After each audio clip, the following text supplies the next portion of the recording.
નમસ્કાર દોસ્તો, જામનગર મહાનગરપાલિકાએ ભરતી ઓજસ પર જાહેર કરેલ છે, તો આપણે તેના પર વિગતવાર જોઈશું. આ એક્ઝામ લેવાનું છે, ઓજસ લેવાનું છે. ઓજસ વેબસાઇટ પર ફોર્મ ભરવાના છે. તારીખ 1/7/2024 થી તારીખ 21/7/2024 સુધી ઓનલાઈન અરજી કરવાની રહેશે. અધિક મદદનીશ એન્જિનિયર સિવિલ લેવલ 7નું 39,900 થી 1,26,600 પગાર ધોરણ છે. 70 જગ્યા છે.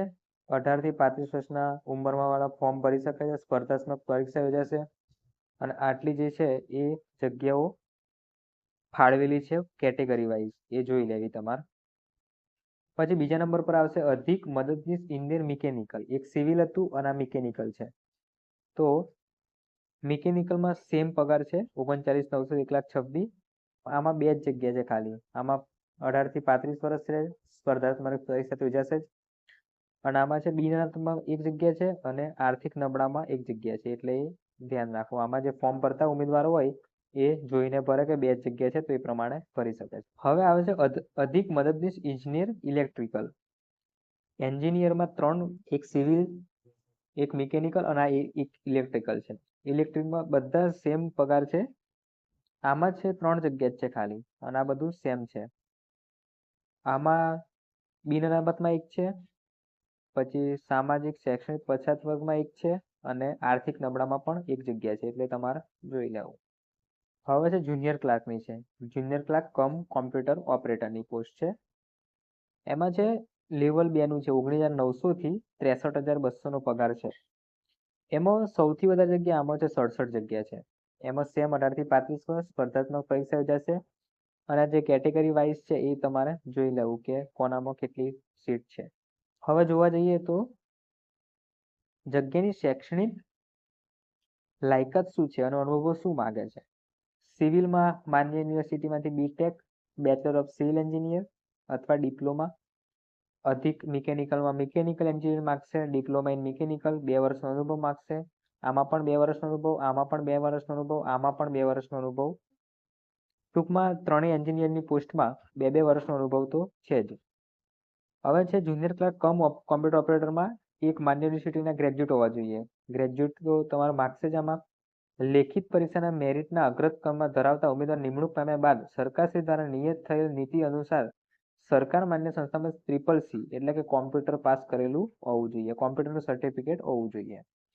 હવે જે વયમર્યાદાની છૂટછાટ મળવાની છે તે કોને કોને મળવાની છે, તો સામાન્ય મહિલા ઉમેદવારને 5 વર્ષ, અનામત વર્ગના પુરુષ ઉમેદવારને 5 વર્ષ, અનામત વર્ગના મહિલા ઉમેદવારને 10 વર્ષ, સામાન્ય દિવ્યાંગ પુરુષ 10 વર્ષ, 15 વર્ષ. એવી રીતે આ તમારે જોઈ લેવું કે કેવી રીતે છે. આ એક તમે આ કેટેગરીમાં આવતા હોય તો એ પ્રમાણે જોઈ લેવું કે કેટલી વર્ષની છૂટછાટ મળશે, કોને કોને મળશે એ પ્રકારે. હવે જે એન્જિનિયરની છે લેખિત પરીક્ષાની રૂપરેખા, તો એમાં હેતુલક્ષી MCQ છે, 90 મિનિટ છે.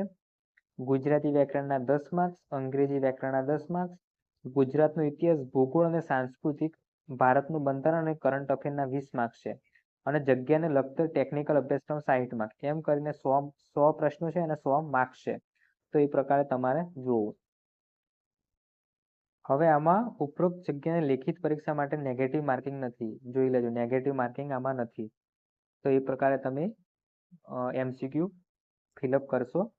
હવે અમે એવું લખ્યું જામનગર મહાનગરપાલિકા ખાતે લાંબા સમયથી ફરજ બજાવતા હોય, એ સરકારી હોય તેવા કાં તો કોન્ટ્રાક્ટ બેઝ કર્મચારીઓને સીધી ભરતીમાં અન્યાય ન થાય તે માટે આગામી ભરતી પ્રક્રિયાના ઉંમરનો બાંધ ન ગણવા અને આવા કોન્ટ્રાક્ટ બેઝ કર્મચારી નિમણૂકની પ્રક્રિયા વખતે વધુ વેઇટેજ મળે તે માટે લેખિત પરીક્ષા મેળવેલ કુલ ગુણના 35% લેખે વધારાનું વેઇટેજ આપવા જનરલ બોર્ડ ઠરાવેલ છે. એ તમારે ખાસ જોઈ લેવું. હવે જે છે જુનિયર ક્લાર્ક કમ કોમ્પ્યુટર ઓપરેટરનું, કે એમાં બી હેતુલક્ષી MCQ છે, 90 મિનિટ મળશે. સેમ એના જેવો સિલેબસ છે. 20 માર્કનું અંગ્રેજી ગુજરાતી વ્યાકરણ, 20 માર્કનું અંગ્રેજી વ્યાકરણ, કોમ્પ્યુટર 30 માર્ક્સનું છે.